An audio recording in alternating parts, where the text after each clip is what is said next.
Imagine standing on Vienna's walls in September 1683, watching 300,000 Ottoman warriors surround your city.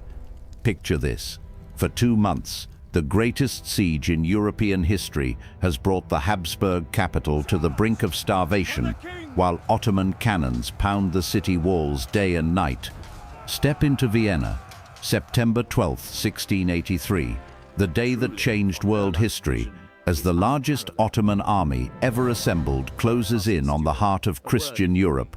They called it the Battle for Christendom, Christianity's last stand against Ottoman expansion, where the fate of European civilization hangs by a thread. Then, at the darkest hour, you hear something impossible, the thunder of 70,000 Christian cavalry charging down from the hills. Polish King Jan Sobieski leads the largest cavalry charge in history, and Vienna's salvation becomes the foundation for Habsburg imperial glory. But here's what's truly incredible. You're witnessing the moment when Vienna rises from the ashes of siege to become imperial paradise.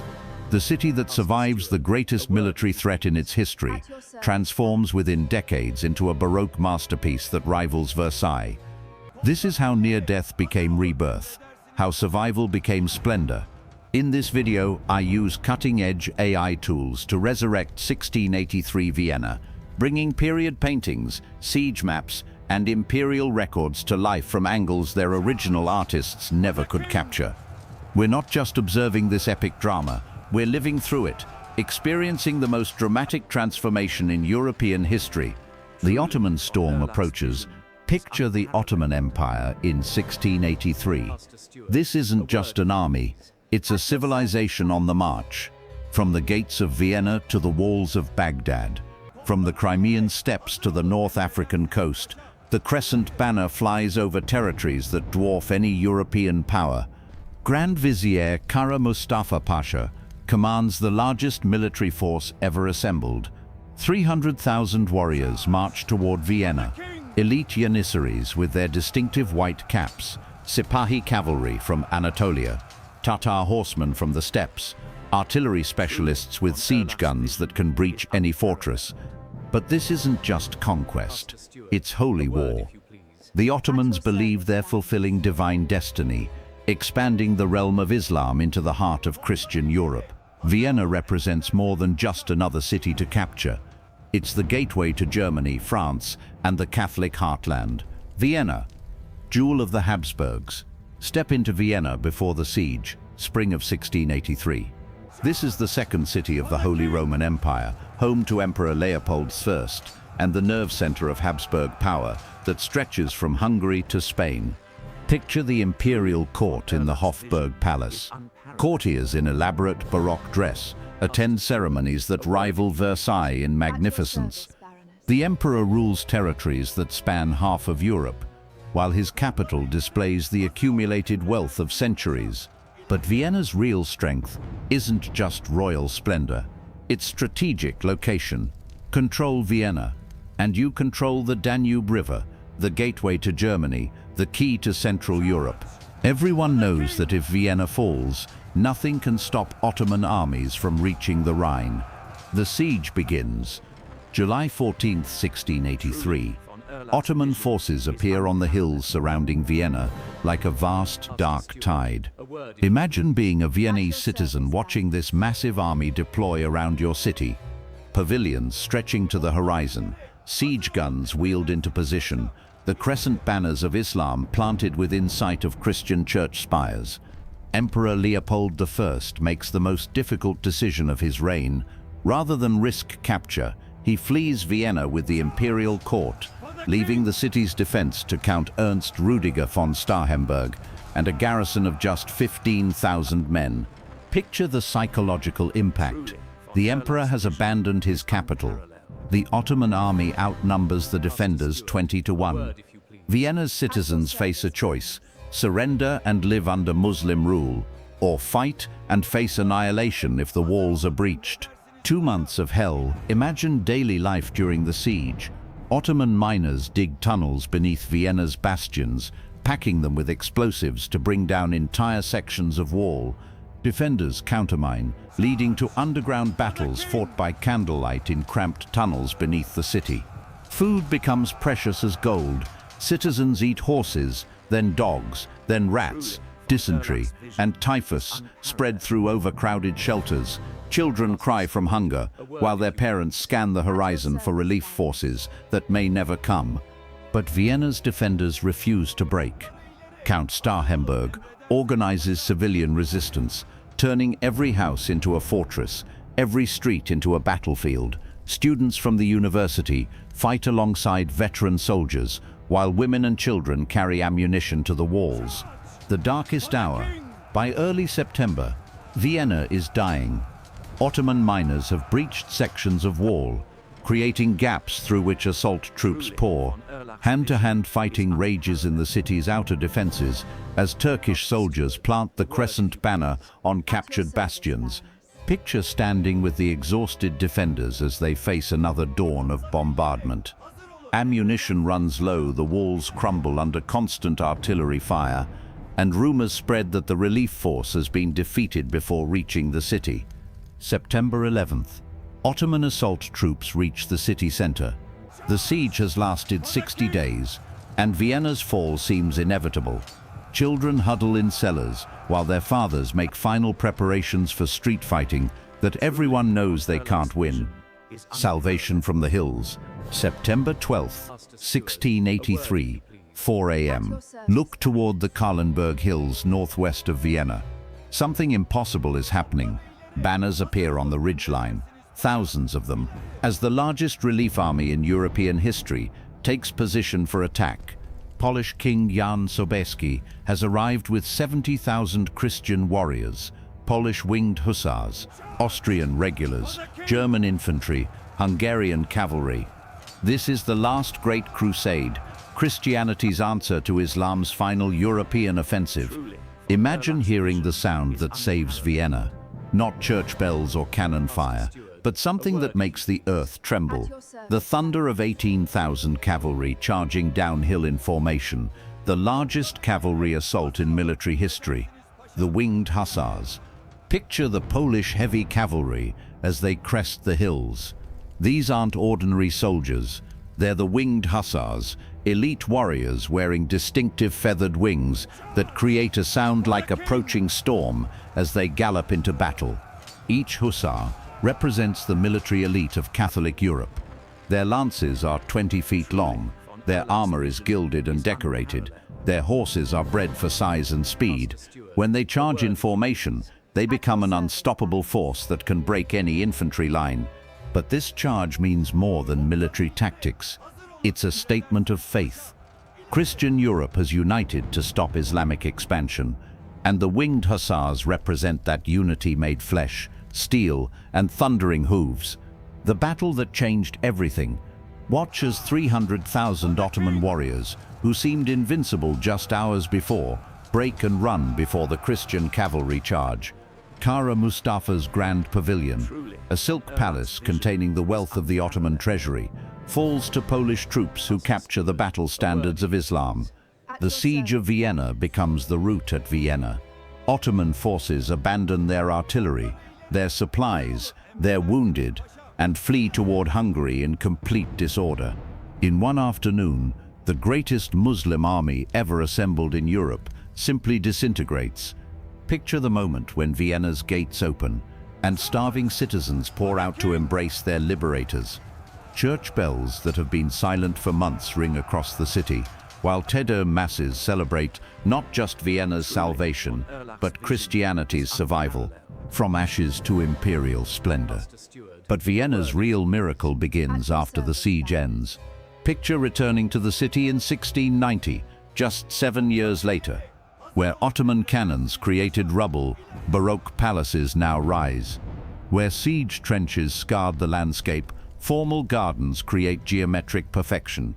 Emperor Leopold I transforms Vienna's near-death experience into the foundation for imperial renaissance. Every rebuilt church, every new palace, every restored street becomes a statement of Habsburg resilience and Catholic triumph. The same walls that withstood Ottoman cannons now support the greatest architectural flowering in Austrian history. Fischer von Erlach and Lucas von Hildebrandt create baroque masterpieces that rival anything in Paris or Rome. Prince Eugene and the Belvedere. Enter Prince Eugene of Savoy, the military genius who turns Habsburg survival into Habsburg expansion. His victories push Ottoman forces back to Belgrade and beyond, securing Vienna's eastern frontier permanently. Picture Prince Eugene's Belvedere Palace, completed in the 1720s. This isn't just a residence, it's a victory monument, a baroque poem celebrating Christian triumph over Muslim threat. The palace's two levels represent earth and heaven, while its gardens display geometric perfection imposed upon natural chaos. Standing in the Belvedere's halls, surrounded by ceiling frescoes depicting Habsburg military victories, you witness how architectural beauty serves political propaganda. Every decorative detail reminds visitors that Vienna survived its darkest hour and emerged more magnificent than ever. The Schönbrunn vision. Imagine walking through Schönbrunn Palace in 1720. What began as Emperor Leopold's hunting lodge has become a Habsburg Versailles, designed to show that Austrian imperial power rivals French royal magnificence. The palace's 1,441 rooms house the elaborate court ceremonies that define Habsburg identity. The Hall of Mirrors reflects not just light, but imperial ambition, while the Great Gallery hosts diplomatic receptions that determine European alliances. But look beyond the palace to its gardens. These geometric landscapes represent human will imposed upon nature, Habsburg order controlling Austrian chaos. Every hedge, every fountain, every marble statue proclaims that the dynasty that almost died in 1683 now shapes European destiny.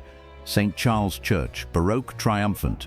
Picture the Karlskirche, St. Charles Borromeo Church, rising in Vienna's skyline like a Baroque prayer made stone.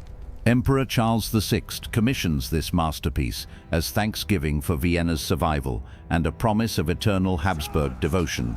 Fischer von Erlach's design fuses Roman columns, Byzantine dome, and Baroque decoration into architectural poetry that speaks multiple languages of power. This isn't just a church. It's a statement that Vienna has become the new Rome, the center of Catholic civilization.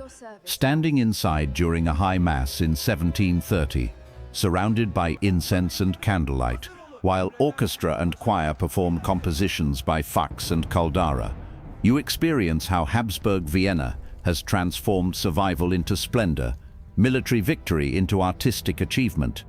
Musical capital of Europe, Vienna's post-siege renaissance extends beyond architecture to sound itself.